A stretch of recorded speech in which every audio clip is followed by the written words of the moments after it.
Lamping here, PHRA's Executive Director. Welcome to P4, People, Purpose, Passion, Pittsburgh. P4 is brought to you by our members and sponsors, Latitude and the University of Pittsburgh Executive MBA Programs and Center for Executive Education. We appreciate their support, and we will hear from them throughout the podcast, beginning with the University of Pittsburgh Executive MBA Programs and Center for Executive Education.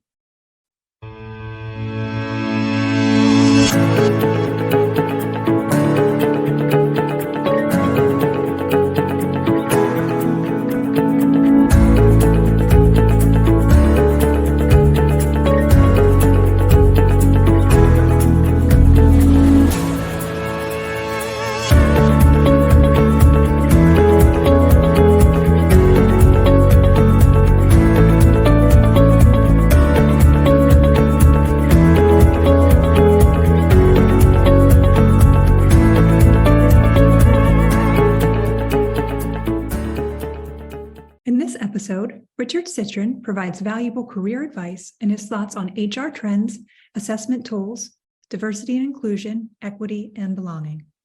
You again, and excited to have you on season 2 of the P4 podcast. So thanks for joining Pete. us. Yeah. Oh, I am so glad to be here and kicking off season 2. What could be better than that? Now that the concept's been tested, it's proven. Now we're ready to start bringing in season 2, folks. So congratulations on this. Well, congratulations on getting selected. What we learned from season 1 is we want to be efficient with our time so that people continue to listen and appreciate these. So, kind of my take on, in engaging and interacting and meeting you over the last 2 years now has been, okay, I know he's a PhD, and I know he's gone to some, good schools for schooling. And then he also went to that Ohio State University. So, not everybody can be perfect. That's fine. But what I really learned is that you walk the walk and talk the talk. And whenever you present and connect and share your story with others, you do it from a perspective of not only have I learned this academically, not only have I talked about this and consulted, but I've seen this, right? And I know what works, and I have these stories to back it up. So as we dig into this today, that's the part that, and I have pictures that I took from the last conference on my phone that I still go back and reference from that 9 blocker you and Michael talked about. So I just wanted to share that with you from the start of thanks, Pete. I appreciate that. Thank you very much. I appreciate your seeing that, and that's great validation for me, because that is how I try to live my life and do my work. So tell us a little bit more about. Yeah, tell us a little bit more about this life and this work. Where'd you start, and how'd you get to where you are today? Well, let me just say we're approaching Valentine's Day here. So I just want to say, first of all, that relationships and family is critical for me. I was talking to my brother recently, and he saw a TV show where the Smothers Brothers were on. These were old-time comedians who did shows in the 70s and 80s. And they were always very, very close, and they're still close today. And my brother called me up. I have 2 other brothers, and they said, hey, I was watching the Smothers Brothers, and I have to tell you, I feel so good about our relationship. We talk every week, we check in, we get together. It's just really special. So, brother, father, husband, grandfather, son, when my parents were alive, these family relationships, these are what it's about. This is what's really important. So that's really who I am. I love spoiling the grandkids, and you know what? I love spoiling the kids too, for that matter. So I just feel very blessed to have family and friends and colleagues in my life. That's really what the important thing is. And I've had an amazing career. I started a business. I'm trained as a psychologist. I have my PhD from the University of Nebraska. I taught at Texas Christian University. I built a very large clinical and consulting practice that I sold to a national healthcare company. I did that along with my wife. That company was eventually bought by Humana, and I was part of that merger and acquisition activity. So I kind of gained those skills as well. Then I got into corporate healthcare and became a corporate healthcare executive. I was recruited here to UPMC, and I worked in the insurance services division, not doing clinical work, but doing more product integration work. I stayed at UPMC for 5 years, Pete, and then I was in 2010, I was part of a reduction in force. So I lost my job. Can't imagine what it's like to have a tremendously successful career. And even though I wasn't fired, still feels like I was fired. And of course, it was very difficult to deal with. And I do a lot of career development work with people, and I had to apply that same principle to me. And fortunately, I got into my work now, which is really kind of returning to my roots of consulting with people. And now I do consulting and business advising with corporations, family businesses, family offices, nonprofits, philanthropic organizations, speaking. And primarily my work is around leadership development, strategy work, and also around how to create healthy workplaces. My focus on resilience and addressing stress in a different way than what we've typically done it have really led me down that path. So it's really been fun. And now I feel like my career is culminating and I'm using all these skills together. Wow. I feel like, actually, I know I don't feel. Every single time that we talk, I learn something more about you. So I remember the move to Pittsburgh and UPMC, and gosh, they missed out. Sorry, sorry for them, right, in 2010. But I forgot that you were a professor at TCU, and then holy smokes, the merger and acquisition opportunity. It's like you've done it all, and I can only imagine from the cultural changes, right, from where you were to where you're going. And it makes a lot of sense. Strategy driven leadership, one of your 3 books, how all these, and again, what we said earlier, right? The lived experiences, and you've been there, you've done that, talking from the point of not just reading it, but lived it. So, wow, double wow, those people. Okay. Yeah, the experiences are really, the experiences, you could do all the academic learning you want to. I mean, I've got degrees out the wazoo, and they're helpful earlier in my life. And it's really about getting the experiences. That's what really sets successful leaders and really professionals and everybody apart from the ordinary people, the average people, is that you use these experiences, you learn from them, and you grow from them, and you challenge yourself. Yeah, amen to that. All right. So as you're going through these different experiences, you've seen kind of what work's been like all around the country. Let's focus in on the last 5 years. Top trend you've seen in the HR space, people space, last 5 years, Richard. Yeah, definitely, kind of leveraging talent, how to best use talent. We've been now we will see a shift in talent as we go further into 2023. The last several years have been really a gold mine for employees because there's a shortage of employees. As the economy begins to shift, and hopefully we won't go into a serious recession. However, we're going to see people employees who are saying, I'm interested in a job. I lost my job. I got laid off. Not going to be quite as much freedom on the part of employees. In other words, employers may get a little bit of the upper hand. Regardless, getting great talent is the big HR issue that's existing right now. That is the one that everybody is focused on. That's the one that people need to do, even if they don't have a talent issue, because there's only so many good people out there. And how do you get the best people to be working for you so that they can deliver the best results? Yes. I mean, it makes a ton of sense. It's all about how do we attract the right people, engage the right people, and then keep them, right? Retain talent and retain the knowledge as well. So let's say, hey, Richard, you're on the other side of the table. I'm coming in here and I'm asking you for some career advice, right? Maybe it's preparing for a job. Maybe I'm in the job, right? But share some of what's the best career advice that you've gotten or heard or delivered, perhaps? Dave, when our business got acquired and we went to work for this healthcare company, I never worked for, I had, kind of ran the clinic and consulting firm. So I never really worked for anybody before. And when I had my new boss, who was the COO, what he did was he organized a group of his direct reports, which were all the operational people. And twice a month, we would meet in his office for something he called breadcrumbs. I never knew why he called it breadcrumbs, but it was actually attributed to me because I'd always bring a sandwich in and I'd wind up leaving crumbs on his table. So he said, Citrin, I'm calling it breadcrumbs after you. And what we did is we would talk not just about issues or challenges that we had, but what are the actions we had to take from a behavioral point of view? What do we have to do to manifest leadership, not just think leadership? That was really a very important and significant point for me because it got me thinking that what's really important is how we help people change their behaviors, not necessarily their attitudes. Attitudes will come later. A lot of people in my work use a lot of different assessments, the DISC, the Myers-Briggs, what is it, the PI, the predictive index, all of which are good. They're valid statistical assessments. I don't like them and I don't use them. And the reason is because they are personality based.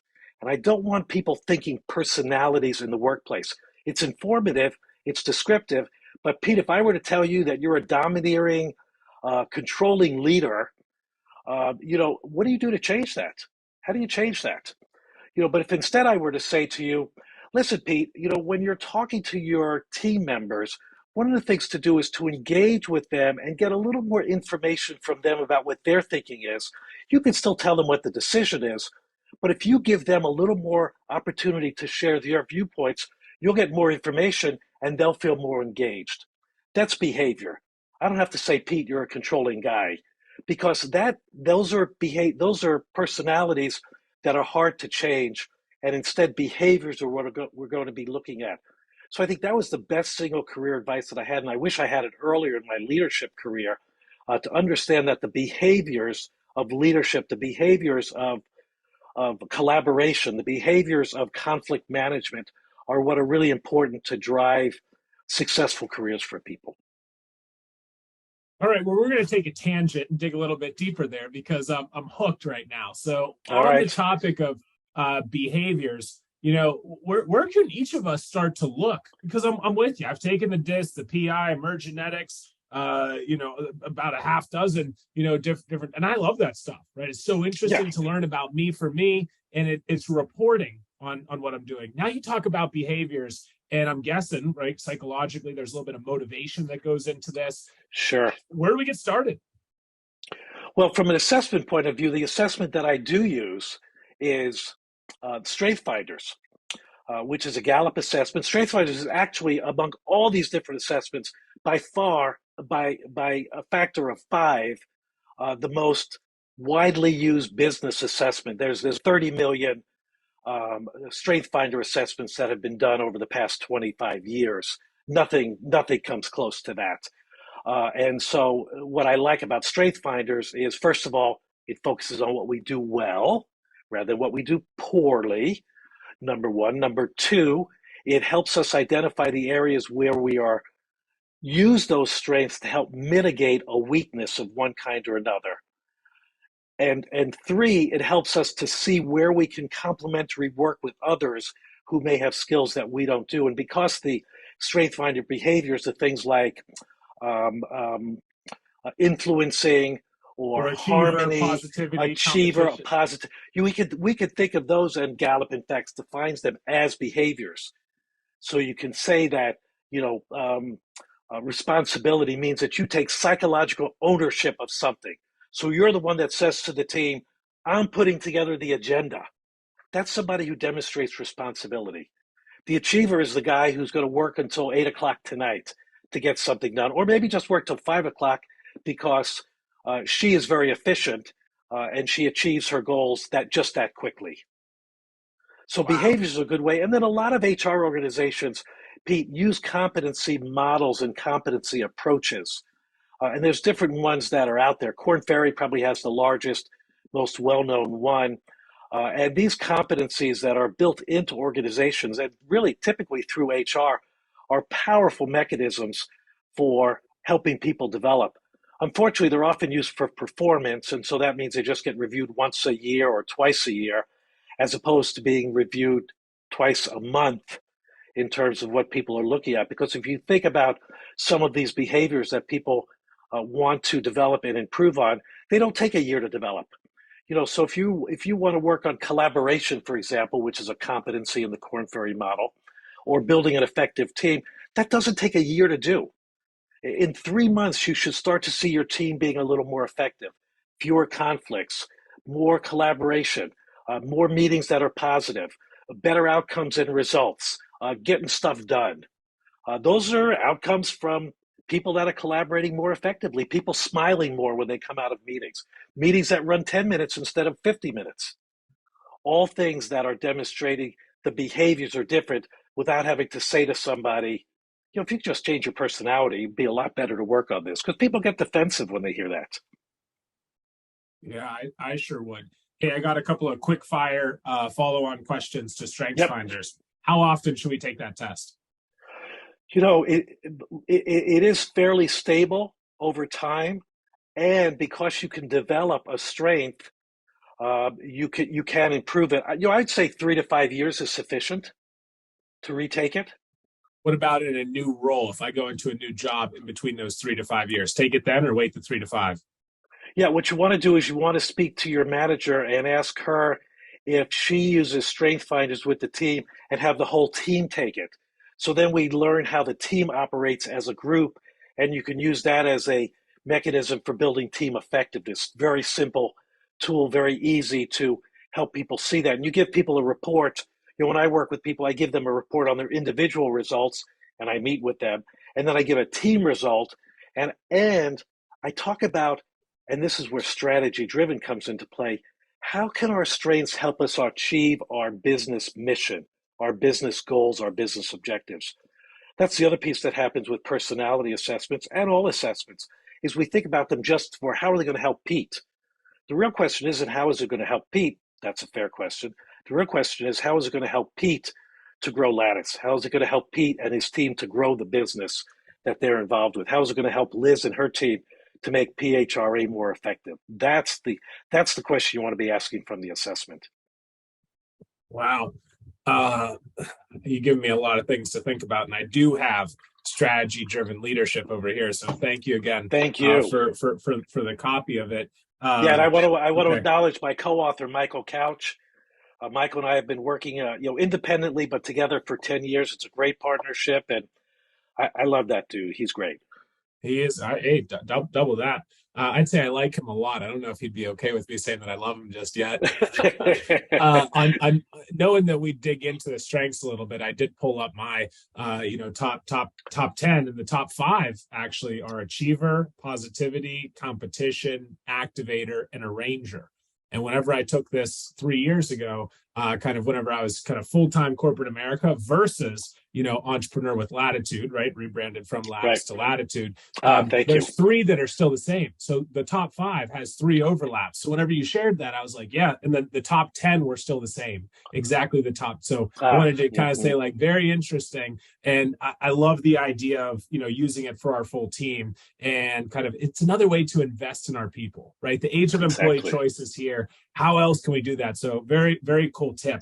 One other thing I'd add about Strength Finders is that that all the strengths fit into 4 categories: relationship building, strategic thinking, executing, getting stuff done, and influencing. And so when you look at those top 10, you want to see where your strengths fall. And what you described among your 5, you've got a couple of executing and a couple of influencing. And that fits for you. I mean, you're personable, you're easy to talk to, you're a thought leader, and you get stuff done. So really strong in those. And the thing to keep in mind that even your 34th strength, Pete, you are still competent in that strength. And the example I use is, if you had a boss who walked around and said, in fact, I had a boss who used to look at his people, at all of us, he'd go, why do you think they call it work? Well, I would say his empathy score was maybe 40 as opposed to 70. But most people, almost everybody, even your lowest score, you do competently at we'll just put it at the 70th level, the C level, for sure. So we build them from there. Okay, so we're going to positively influence behaviors with tools like this and bringing in expert knowledge. Other hot button that's going on in the workplace is diversity, equity, and inclusion. Any other tips that we can use to kind of help our organizations, whether we're just getting started or we have a mature program in place, Richard? Well, I think we have to be careful about how we define a company or an organization that's starting off and one that's mature. It was actually an article in the December issue of the Harvard Business Review around the maturity curve for organizations with diversity and inclusion. I encourage your listeners to check that article out because it does help define whether somebody is building awareness or whether they have a more integrated program. And we're going to build on the same thing we were talking about, which is, and I have a somewhat biased approach around DEI because this issue has been important to me for many years. I do not think we can get away from the tribal instinct of the ethnic mandates that we all exist in. It happened in Pittsburgh 150 years ago when the Italians settled in one area and the Poles settled in another area. People are drawn to their collective people, and unfortunately, that creates a kind of tribal instinct.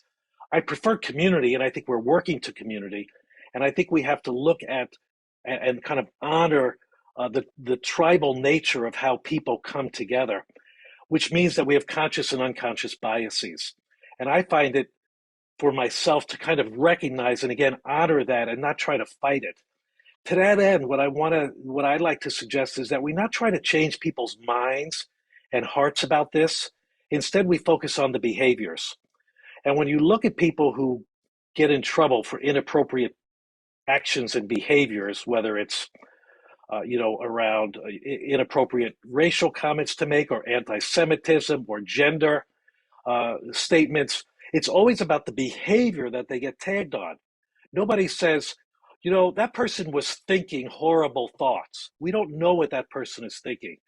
But we want to focus on our behavior. So once again, if we can help people to think through what's the appropriate behavior, get people to stop and think, what's going to happen when you're in this situation, or how do you want to approach what could be a challenging situation, and give it some more forethought and think about the behaviors that people are engaged in. As we improve behaviors, then we begin to shift attitudes. If we try to shift attitudes, it's much harder because people's biases just get in the way and keep us from those growth opportunities.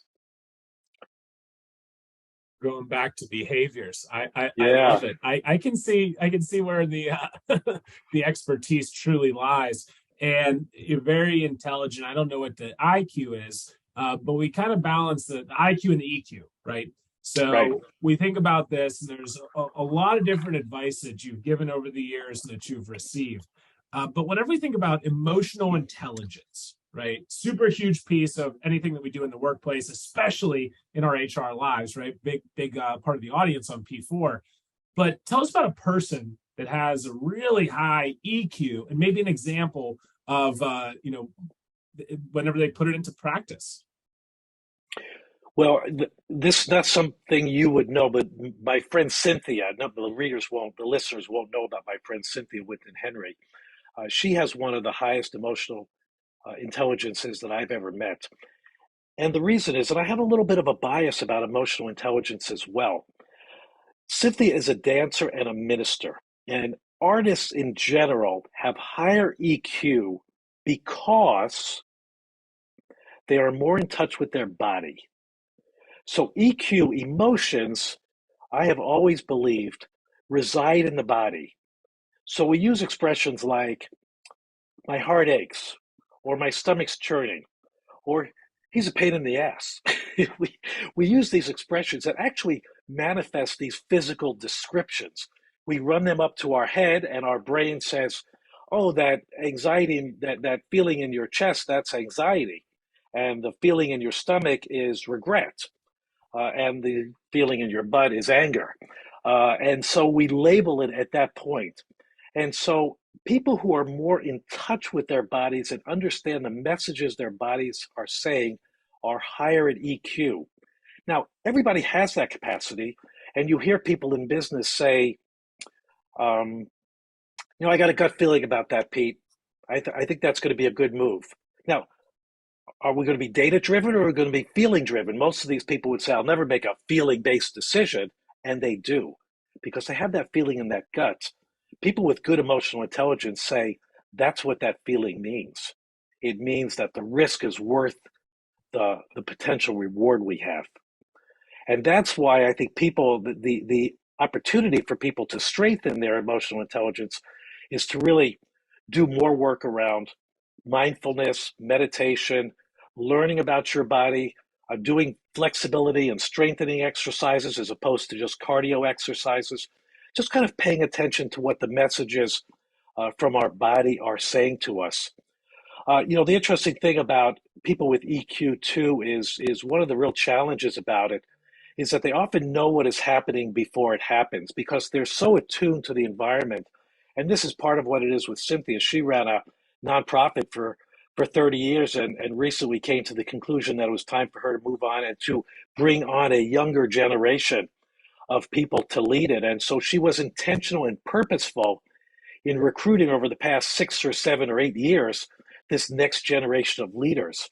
And so when she was ready to leave the organization and move on to other artistry that she wanted to do, the organization was prepared because she had this vision, this sense, this EQ 7 or 8 or 10 years ago that it was time for her to move on and to bring in and groom the next generation.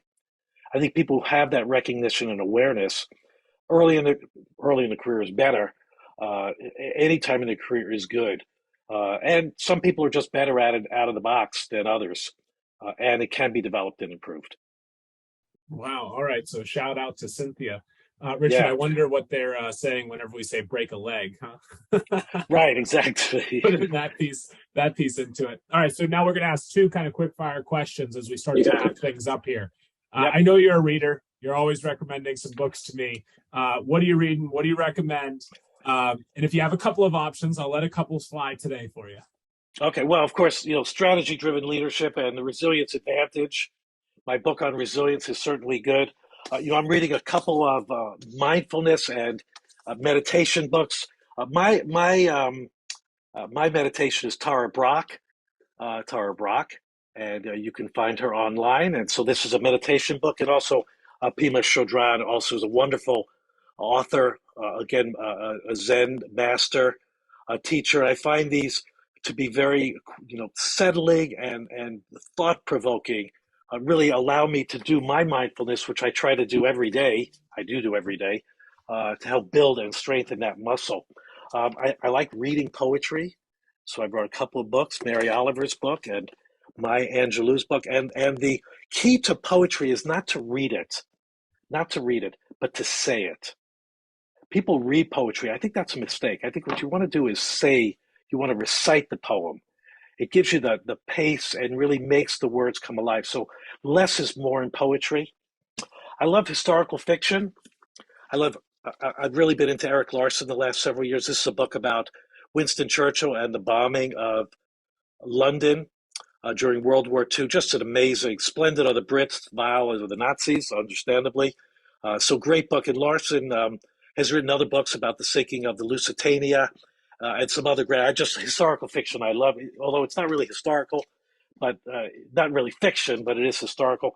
And then I would be remiss if I didn't mention my wife's books. So Sheila Collins, my co-author, wrote this book, Warrior Mother. Part of my work in resilience, Pete, I think, as you know, is that we lost two adult children. Our youngest son died of AIDS when he was 31, and then 5 years later, our daughter, who had three children, died of aggressive breast cancer. This is the story of that Sheila put together, her journey with the kids. And then a revision of her book, Still Point, which is, as you can see, a self-care playbook for caregivers to find ease and time to breathe and reclaim joy. So this is a book for caregivers. And she had somebody the other day tell her that they have this book on their desk and they're using it all the time. She works with Alzheimer's patients. So that's that book. And Sheila's working on a new book right now for 2023 called The Art of Grieving. So she's become a grief advocate. And this is a book talking about how the arts can positively impact grief. And it was interesting because, unfortunately, a friend of mine's husband passed away recently. And when I went to the funeral, I was really struck by how artful the funeral service was. Pictures of the family floated above, projected on the walls of the church. This was East Liberty. The woman who sang a cappella was magnificent. The people who shared the eulogies and their stories were filled with joy and love for this man. And so really the service, and I think all funerals are really an art opportunity. And I think that's where art comes into grief. So that's a little bit off topic, but nothing wrong with plugging the wife, right? Wow. Good for you. You started off this conversation with, talking about family first and spoiling the grandkids and spoiling your kids and spoiling your wife there as well. So, Richard, thanks for all of your time today. Liz, we're going to have to remember in future episodes to talk about any mindfulness or meditations, and maybe there's any desk toys that go along with that as well that people have. So those will be some of the hot button questions in the future. You are leaving your imprint on the P4 podcast, my friend. Nice work. Thank you very much. Thank you. Richard, as I think back to some of the notes and the points that we discussed today, it all kind of falls down to the behavioral breadcrumbs of business. I love it. Yeah. And from the physical aspects of emotional intelligence and, the strengths with Gallup, our attitudes and our biases, for leadership through DEI, engagement of our people, overall culture. The poetry piece is interesting, not just reading it, but speaking it, and how all of that drives our overall strategy. So, thank you very much for your time today on behalf of, P4 and the entire PHRA network. We appreciate your time, your insights, and look forward to seeing you at an upcoming event, maybe the HR Academy very soon in the future. That'll be great. Pete, thank you so much for having me on today. And Liz and the team at PHRA, you guys rock. And it's a real honor to be associated with you and to support your important work in the HR community here in the region. So thanks, you guys. People do matter. And at the end of the day, we cannot get any work done if we don't have the right people in place. Are your people connected? Latitude is the one-stop shop people connection software platform. Our software workshops and programming facilitate new employee onboarding, manager one-on-ones, stay interviews, mentorship programs, and peer networking to increase retention, engagement, satisfaction, productivity, profitability, and happiness. Imagine a technology that intersects your calendar with LinkedIn, Zoom, Google Docs, and your CRM. Contact Latitude today to schedule a conversation. The PHRA P4 podcast was created to help build HR leaders through discussions with thought and business leaders on the most critical success factor of any business, its people. If you enjoy an episode, please help us spread the word by subscribing to the podcast and providing us a rating. We would love for you to take a screenshot of the episode, tag PHRA, and share it with your followers. Until next time, thank you for watching and thank you for listening.